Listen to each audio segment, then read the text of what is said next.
Hello, hello. What up? What up, man? I look shiny.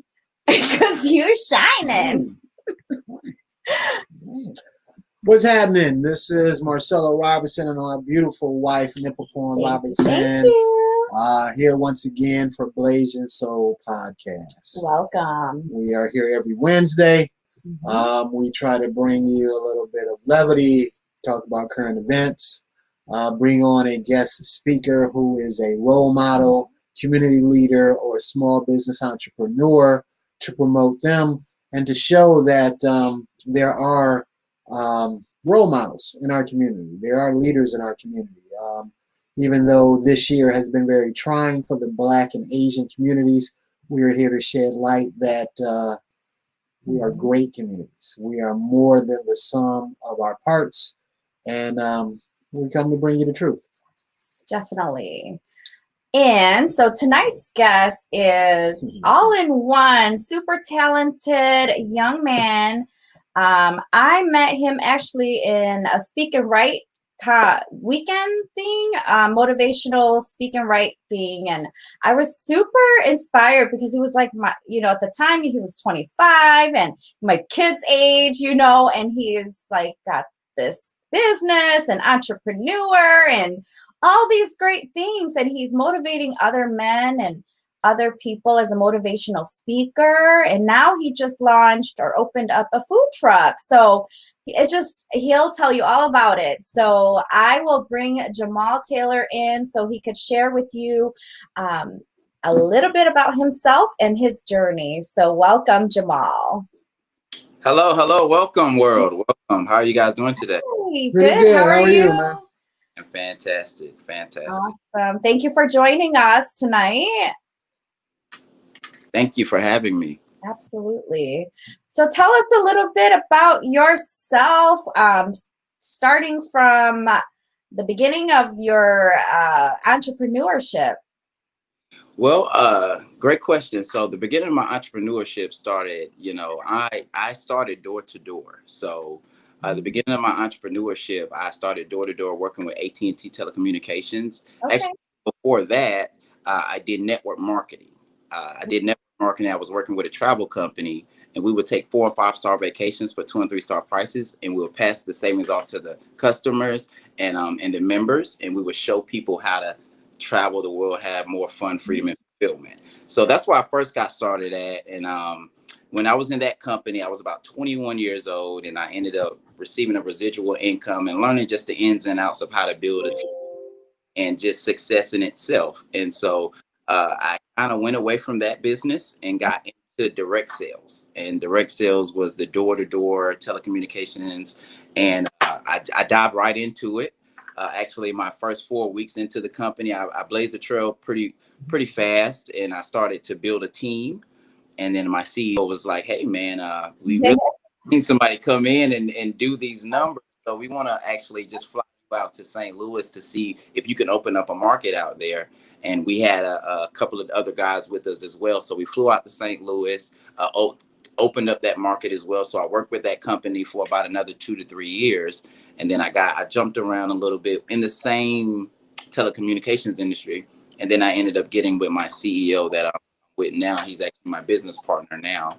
And we've been able to build a huge network and a huge organization just off of people that are coachable, trainable, and teachable, and just ready to go to the next level in their life. That is amazing. And you just turned 30 this year? Well, I'm 29. I turned 30 May. You're not even 30 yet. That's right. Wow. A lot it is in the old company we had. They used to call it the Rat Pack, and it stands for retired in your 20s. It's just had that outcome or that goal in my mind that I wanted to create a residual income or just start to create certain businesses that would pay me even when I'm not working. And so at this point, I've been able to create a good residual income for myself and my family. So I'm excited about that. That is awesome. So what do you think led to your success? What led to my success is just wanting to create generational wealth and just really, not wanting to just be to myself, just wanting to spread goodness and spread success to everyone else, and just not being complacent. I think so many people are complacent in life, and they just kind of let things and circumstances happen to them, and they don't know that things don't happen to them, that they happen for them. Right. So my success was more so just, uh, not having regrets at the end of my life, because discipline weighs nothing, but regret weighs a ton. And so discipline, when you have to discipline yourself, it's not easy every single day. However, the results are freedom. So for me, it was more so just, I don't want to get to the end of my life and have a regret of things that I should have did, could have done, and just didn't do. And so for me, always just being my thing. Hey, I have to make it happen, because there's three types of people. It's people who make things happen, watch things happen, and say what happened. So I'm one of those people that make things happen. That's awesome. Did you have any role models along the way that kind of helped you, along the way, inspire you to be where you're at? Yes, I can name countless of role models. For me, I'm a big motivational speaker. I listen to a lot of motivational speakers, and Les Brown definitely has motivated me. Johnny Wimbrey, Jim Rohn, Bob Proctor, some of my personal mentors. Um, Ben Price, Carlos Rogers. It's been so many people, Dwayne Lodge. I mean, it's just been so many, Travis Littlejohn. I could just keep naming on and on about the people that's helped me. Robert Kiyosaki, just reading some books that I've read as well. Napoleon Hill, Think and Grow Rich. All of these different people have just molded and helped Ryan Tracy have helped mold my mindset to just, think outside of the box. And a lot of people need mentors and coaches, because mentors and coaches, they really just help you tap into a portion inside of your mind, and you see and interpret what they're doing for yourself. And sometimes, like if I read a book, from them, maybe some people in my community may not be able to understand what they're talking about. But if I can read that book and interpret it for myself, then give it back to them, now that it may click for them, because it's someone who looks like them or just speaks the language. So that's what helped me with this journey. Wow. Now, being an entrepreneur, for most people, is a hard road to travel, because you're not getting a steady income from a 9 to 5. You're betting on yourself, so it is scary to some people. Yeah. What pitfalls did you have to overcome, or what were some of your struggles first stepping out there and saying, you know what, I'm going to bet on myself and start making money for myself, as opposed to making some money for someone else in a 9 to 5 position? Great question. For me, some of my pitfalls were a lot like a lot of people's. It's just that I looked at it totally different. I had to sleep on the couches. I had to figure out ways to get to my opportunities, sit down with certain clients. And for me, it's just been more so having the thought process that, resourcefulness is all that I need. And it's like a lot of people are not successful, not because the resources are there, they just lack resourcefulness, and things are going to happen. So I tell people all the time, when you get inside of an opportunity, fail faster. Right? Things are going to happen. So the number one thing is the reason why people don't go towards their goal is because of procrastination and the fear of whatever they're going towards is not going to happen. And so I had to get into the mentality of, I don't need to figure out how this is going to work. I really just need to know why I want to do it. And what's going to happen is the universe is going to conspire for my good and bring all of the people that I need in my life towards me. So my key to success are other people in my life that have a high mental capacity and want to see me be successful. So I need to surround myself around those people. I may not have all the answers right now. However, I'm not afraid to ask questions. Right. I think the big thing is that I just had to ask a lot of different questions, and I had to be real with myself at the end of the day, because a lot of people don't want to know where they're truly at in their mindset, because everything that you get in life comes from how you think. Right. I had to really deal with some of my own limiting beliefs and my own things that I thought that, only certain people become rich, and only this can happen to certain people. But that's totally not true. All about what type of mentality you have, how you mentally picture yourself in that goal, visualizing that goal, actualizing it, putting the action towards it, and then having that realization towards, okay, this didn't come out from luck, which is labor correct knowledge. This actually came from me setting a goal, which became a plan, and I put it into steps. Then from those steps, it became an outcome and a result that I can now look at and see and is tangible. So for me, have had a lot of pitfalls in my life. I've had a lot of things happen to me. I've had a lot of deaths happen in my family, and just a lot of things that have hit you mentally. I spent some money as well. I had to invest in myself. Sure. And that's so important, because a lot of people don't invest in themselves. They invest on themselves. So when I first started being when I first started on the path to being successful, I had this syndrome. I call it ITC, which stands for I'm too cool.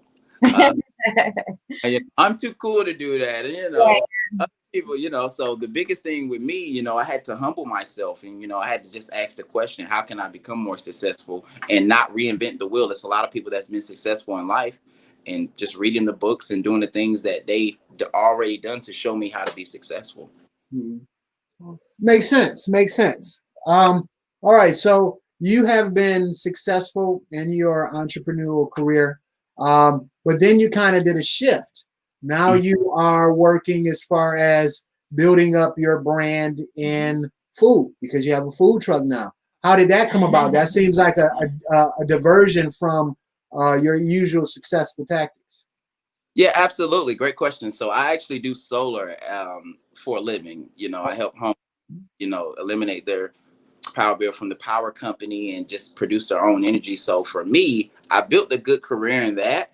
However, I always wanted something, like I said, solar pays me residual as well. However, I just wanted something to where I could create good vibes, have good music, and just bring the people together. That's always been my thing, So a quick little short story behind it. My mom, every time we go to the fair, she loves turkey legs and funnel cakes. Right? From the D, we call funnel cakes elephant ears. But I feel Wait, it's the same thing? It's the same thing. Sweet. So yeah, for her, she loved that. And for me, I always like I have 2 kids, and my son was always like, hey Dad, maybe I'll get a lemonade stand or something like that. Aww. To teach them just how to be entrepreneurs early. Right. With the concept, I thought about it. I was on Facebook one day, and I said, hey, I want to do this, and I want this to be like a family business anyway. So I started looking up food concession trailers, and I great deal. The guy was selling it little to nothing, and I knew at that moment, I was just like, wow, it has to be something behind the backstory is the reason why he's selling it for this price. However, doing that, it's a universe, I need to take advantage of it. So I took advantage of it. I met the guy, I bought the trailer, and he really didn't want to sell it. He told me it was worth at least $30,000 to $40,000, but I got it. Of course he did. And so the funny part about it is I actually sat on the trailer for about almost 6 to 8 months. I did nothing with it. I had it sitting at my mom's house. I have an organization that I'm a part of. It's called Cold Steel, and we're a drumline in North Carolina A&T. We're one of the biggest drumlines in America. And okay. Organization was started in about 1985, and we have hundreds of members, because here they have that. So I went to one of my brothers from my Cold Steel organization, because I really believe your network is your net worth. It's not, you don't have to reinvent. A lot of people that in your life can help you get to the next level, or you can help them. So I came to him. I just been following him. He was a chef, and he had a great following. People love this food. So I just kind of came to him with the concept, hey, I have this food truck, something with, what's your vision? What's your plan? Yeah. And I just need to see it. We went out, we checked it out. And when he seen it the first time, he was like, wow. It was like, I didn't know you were talking about this. Wow. So he was just like, man, there's so much we can do. And at the time, physically, I monetarily, I was ready for it. And so we put our heads together. I had the vision. He had the passion for cooking. The funny thing about it is I don't cook. Of course. I don't either. Jamal, we're in the same boat. I don't cook either. I don't cook. So, it was a great way for us to come together. And for me, like I said, I'm all about coming together in our communities. A lot of times we compete against each other as opposed to cooperating with each other. And just cooperate, there's no competition. And because we can create whatever we want. And so what, we came and did together. And literally, the funny part about it is, and I tell people this, you have to go in certain things with blind faith, because I never tasted his food until we had our grand opening. Wow. That's a risk. That's the risk. I wouldn't invite anybody to do that. Oh, wow. For me, I believed in him. I believed in his following. I believed in what he had going on. And I know it's not about me. It's about we. And it's not about you. It's about us. And Zig Ziglar said, if you help enough people in life get what they want, you'll get what you want. So for me, it's like, hey, it was a no-brainer. And so, we did it. And that's why I tell people to fail faster. You're not going to have all the answers all the time. Right. Absolutely. Trust in other people. Right. And so it's been amazing. We sold out the first 2.5 days. We've only been open literally for 3 days, 3.5 hours, and we sold out each time. Wow. This is the perfect time for that too. Yes. And it's innovative. People, what's going on right now. And the food truck industry is really blowing up. So for me, I wanted to have something that could bring people together, literally have great music, great vibes, great vibrations. And, sometimes I even speak out there to the people just to give them a different element. So it's been exciting for me in that regard. Wow. You touched on something I wanted to fall back to, is when you said that, a lot of times we're our own or our community is our greatest enemy sometimes, because it's almost like there's a crab in a barrel mentality that for me to get to where I am, I got to pull you down, or there's not enough room at the top for both of us. Exactly. And that's huge, especially, there are a ton of Black professionals within our community that does help. But a lot of times in our community, it's a crab in a barrel mentality for some particular reason, is that if I ain't getting it, I don't want you to get it. Could you talk a little bit about that, and how do you view that, and how can we get past that? Well, see, the biggest thing is that, it's our influences, and the biggest thing for me, I watch TV, but I don't watch a lot of TV because the media tells a different narrative. And the biggest thing for me is just us realizing that, hey, if we come together, we live in a land of land of abundance as opposed to a land of lack. And a lot of us live in a land of lack thinking that it's scarcity all around us. That's why I named my company Infinite Creations, because we have to realize that we do have that infinite ability. We can create, and that crab in the bucket mentality just leaves us down. And if we really just look to our next person, how about this? Let me touch on this. I learned about the word enemy a long time ago. And when you break down the word enemy, it really is just the inner me. Inner me, inner me, inner me. So at the end of the day, I'm really just looking at myself. And if I look at my brother, or if I look at my sister and I see and I have a feeling of resentment or a feeling of hate or envy or jealousy, I have to reflect that and say, hey, what's going on inside of me? Right? Exactly. What's happening inside of me? Why do I feel this way towards him or her? Right? And maybe I can ask them for help, or maybe, they have some keys that I just don't have right now. And most people don't realize that more people are willing to help than you can imagine. Exactly. So we really just have to understand that, hey, love conquers all. So we could just love one another and just respect that our individuality is what makes us unique. Then we can see, wow, well, they had some great ideas that I would have never thought of. And so that's what's really helped me out over this time span, just really realizing like, hey, I'm no different from you. I am you. We live in the you and I universe. So at the end of the day, why compete when I could just create with you and we create something so phenomenal?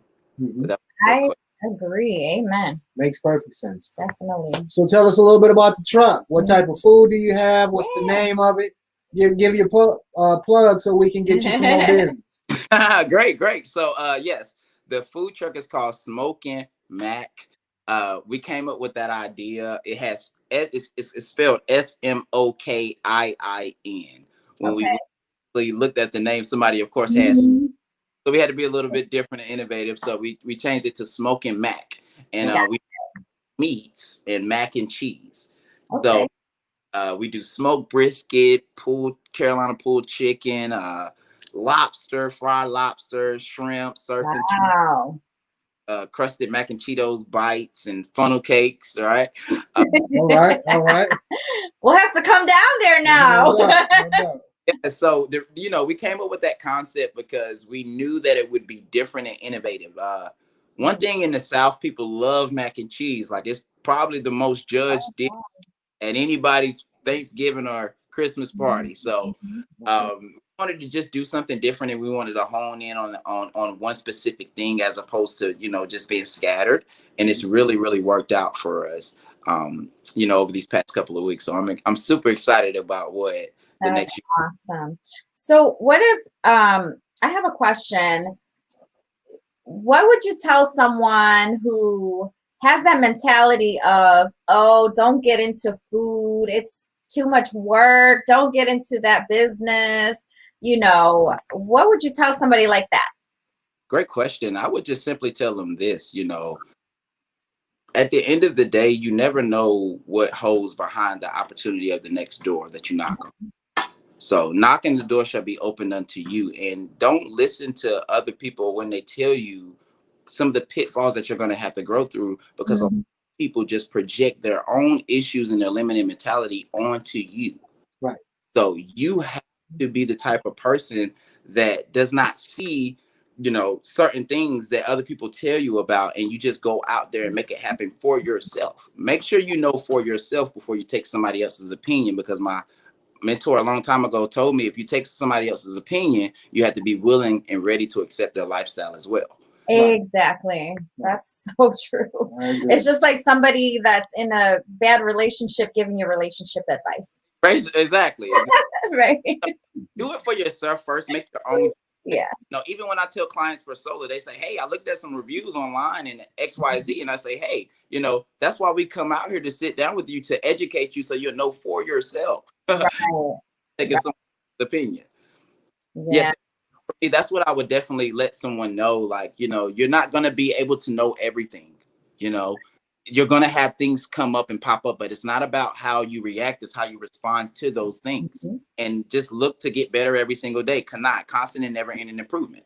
So as long as you're looking to get 1% better every single day, no matter what you're doing, success is the realization of a goal, a predetermined goal realized. And you're looking towards that every single day. Every single day you're looking towards, how am I getting better, right? What am I doing to separate myself, right? And as long as you're in that mentality, you'll always get the answers. Because I feel like life is a series of questions and answers. It's just people ask themselves the wrong questions. Definitely. Makes sense. Now, you said you had two kids. Go ahead and give a shout out to your youngest. Yeah, shout out to Jamal Taylor. It's my youngest son, and Nazir Ford is my oldest son. They're back to back. The funny story, when I was 17 years old, I had them back to back, literally 6 months apart, two different women. Oh. Started out literally, where people excuses was for not being successful, Yeah.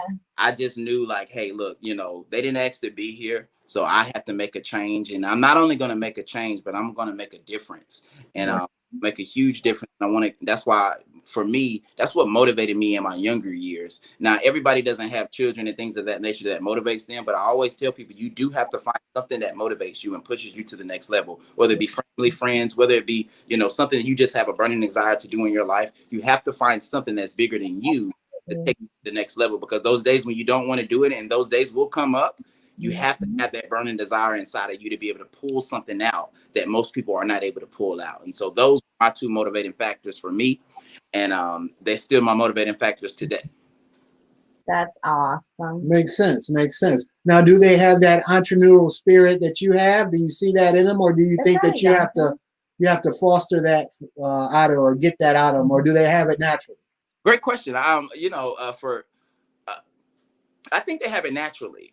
They're always talking about, hey, selling something, and for me, either if they did have it or they didn't have it, just in my nature, I'm gonna give that to them, because I really believe in entrepreneurship in America. I really think that you should start a way for yourself, and even if you go to school or anything like that, don't limit yourself. If you're practicing medicine, why not want to own the building? If you're a dentist, why not want to do those certain things? Why not own it? Then be able to give jobs as opposed to take jobs. So that's what I've been molding them into. But for me, I'm all about, what they see for success in their life. So, hey, I support them in whatever they want to do. But I do think right now they do have that mentality. Awesome. Good. Now, you had a long list of things that you did, which I couldn't fit on your title. Tell us a little bit about those. I mean, one was like percussion. Give us your 60-second pitch on all of your business. Yes. Well, so I wrote in my bio that I'm a certified life coach. I did that last year, so I got my certification because for me, I'm always giving advice anyway. Yeah.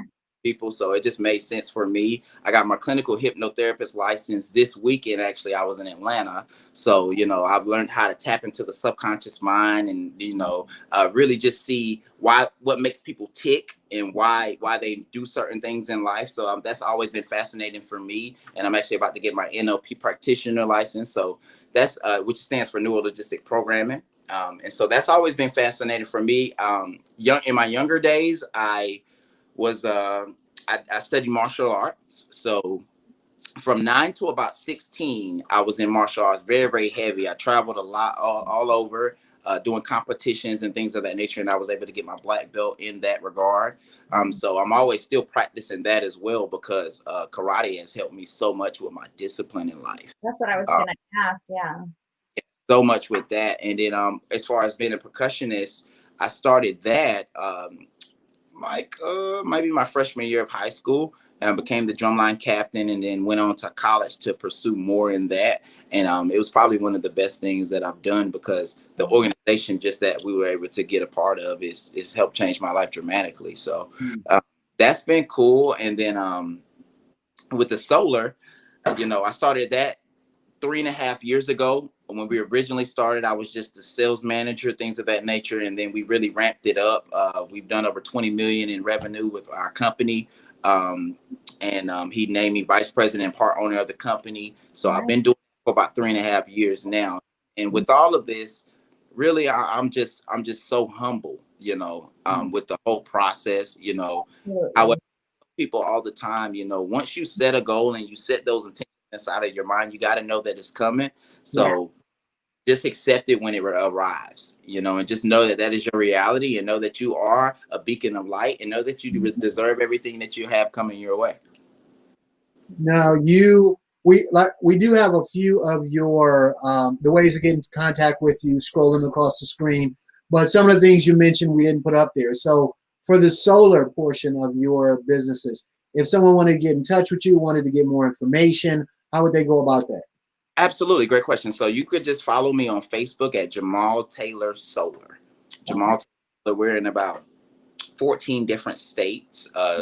And if you're interested in just maybe finding out how you can move away from the power company, own your own energy, gain equity in your home, and, stop inflation, then I'm the guy to come in contact about that as well. Oh, okay. Are you in Illinois? Yeah, we are in Illinois. Absolutely. Good. Awesome. Okay, so we're winding up, coming to the end of our show. What, first of all, would you like to tell anybody out there who is a aspiring entrepreneur? They're kind of on the edge, but that's the first step is always the biggest step. So what would you tell them if they are kind of on that edge and ready to take that plunge? Great. I would say this: don't let life get in your life. Don't let life ruin your life. Life is going to happen anyway. Things are going to happen. Procrastination is what stops people. So like I said, fail faster, guys. At the end of the day, meditation is the key to elevation. So take some time for yourself, take some time for your mind, write down your goals, make a schedule for yourself. Anybody that's successful has a schedule, and they don't deter away from that schedule. They don't let urgent things pop up in their life and then they say, oh, maybe I should do that. No, they find Right. out important and they say, I have to do this and I'm going to make this happen. So I feel like so many people are just pulled to so many different directions. Stay focused, follow one course into success, and I promise you, you'll make it happen. Sounds good. Sounds good. Do you have anything else for him?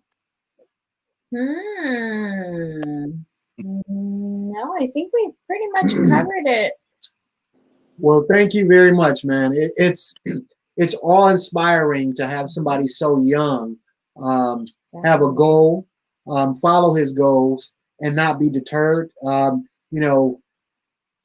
At 30 years old, I was fresh out of college. What were you doing at 30? Believe Or 29? me, He's not 30 yet. I was nowhere near as focused as you are, even though I had went to college. So it is inspiring to see our younger generation be as proactive as you are in determining your future. And that's why we have you on. This show is to highlight community leaders, entrepreneurs, people in the now that's doing things the right way. And I believe you exemplify that. Yes. I appreciate the platform just to be able to share what's going on, be able to share my story. Like I said, I met Laura at the event. She's an incredible person. You are incredible as well. And I love what you guys are doing, just being able to share that. More people need to know. You don't know what you don't know. Right. However, you do know there's no excuse that you didn't find out. So that's the beautiful thing about what we're doing. And I love the fact that we're being able to come together and just be able to spread our knowledge and our story. So thank you guys for having me tonight. That's awesome. Thank you so much. And if we ever get to where you're at, St. Louis. No, he's not in St. Louis. No? North Carolina, right? Greensboro, North Carolina. Greensboro. Right. If we ever get down there, I heard the weather was nice. Then we will definitely come and try your elephant ears. That's what's up. That's what's up. Ready for you for sure. All right, awesome. Thank you so much, Jamal. All right, man. Thanks a lot, bro. For coming on. We'll see you later. Thank you, guys. Be blessed. Bye. Thank you. You as well. All right, very good guest speaker today. A lot of us, no matter where you are in your professional career right now, when you think back to when you were 28 and 29, most of us had no idea what we were trying to do. We had met. We weren't together yet. Oh, when you were 30. We had your little bachelor pad. Anyway. But no one knew exactly what they were trying to do. I mean, you might have had some thought process because you've been through formal training like college and stuff like that. But that gentleman kind of seized his opportunity in many different areas. And because of his drive and determination, he was successful in those areas. And that's all you can ask for is put forth everything you got. Let the chips fall where they may. And it seems like it's really working out for him. So thank you guys very much. I haven't told my wife yet, but I think I have something planned for next week. And it's a little different. It's right before Christmas. Want to have a little family fun. So you guys we have a guest speaker next week. He will be on for our New Year's edition. So he will start the year off. Okay. But my thing is that it is family edition. Yeah, it's Christmas. Let's have some guests on. Let's have some couples on. Let's do some family feud. Let's laugh. Let's joke. This year has been a very trying year. So if we're going to do something the day before Christmas Eve, let's do something that while you guys are at home and you're preparing your Christmas dinner or getting things prepared, cleaning up the house, stuff like that, you guys can laugh, joke, have a good time with us. And kind of, lighten the mood. 2020 is almost over, thank God. And, thank you, Jesus. Let's celebrate it the right way with some family and friends having fun. And I think that would be pretty cool. Awesome. And shout out to Miss Monica Wright, the mother of Jamal, and Antonio Gregg, giving a shout out to you, Jamal. And I have one more. I forgot. What did you forget? A gentleman that has been on our show a few different times. Okay. And I thought I had his flyer. for his seminar, but I might not have. Oh, I do have it actually. Dr. Lennox Forrest will be having a seminar coming up pretty soon. Okay. It's Saturday the 19th. Okay. I will have the flyer on our Blasian Soul Podcast Facebook page, but it's African Community Virtual Series Mental Health Awareness. It's December 19th at 2 o'clock. It is a Zoom seminar, so to speak. There's a wealth of information because there's 5 different professionals that are talking about mental health right now. Mental health is such a big thing right now because depression has set in for a lot of people. Depression is up, drug use is up. People are dealing with issues right now that are foreign to them and just kind of came out of nowhere. So they are giving a free mental health series. Once again, December 19th at 2 o'clock. I will post the information on our Facebook page, the rest of our social media platforms, as well as probably our website. Dr. Lennox Forrest has been on our show twice. Not only joking around because he's a sports psychologist, so we discuss football and basketball, but also he is a marriage counselor, family counselor, licensed psychologist. So he has a wealth of information that he's given us a glimpse of. He's worked with Muhammad, or he's worked with Muhammad Ali. Right. I did. I said Muhammad. Babe. All right. He's worked with a lot of people. Muhammad Ali, LeBron James, various college institutions as far as their sports teams are concerned. So Guy has a wealth of knowledge. He shared some of it with us on this podcast, but this will get a little bit more in depth. There will be other practitioners there to discuss other topics related to mental health. And it's free. It's on a Saturday afternoon. Ain't nobody going nowhere. So you're going to be at home. Can't go anywhere. So why not attend and learn some information, see if any of it resonates with you, and take advantage if it's free. Definitely. That is all I have, ladies and gentlemen. Thank you guys for being with us once again. We're here every Wednesday at 7 o'clock? 7 o'clock Central Time. Like I said, we'll try to have some fun and do some games and things of that nature next week. Are you giving anything away? Oh, it's definitely possible. It's Christmas is coming on.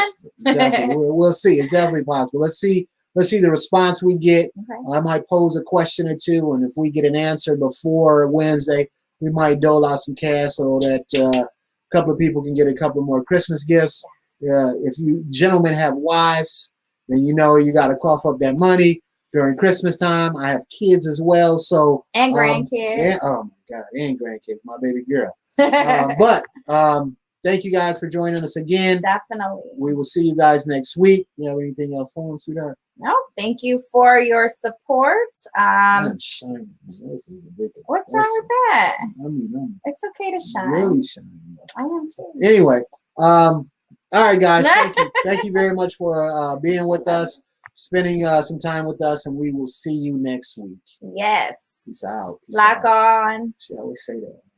Lock on in Laos is deuces. See you later. Deuces. In my language. See, he doesn't know my language. He should know my language. We've known each other for 20 years. Sabaidi. I do know your language. That's it. That's all he knows. Sabaidi. Peace out. Ow. Bye.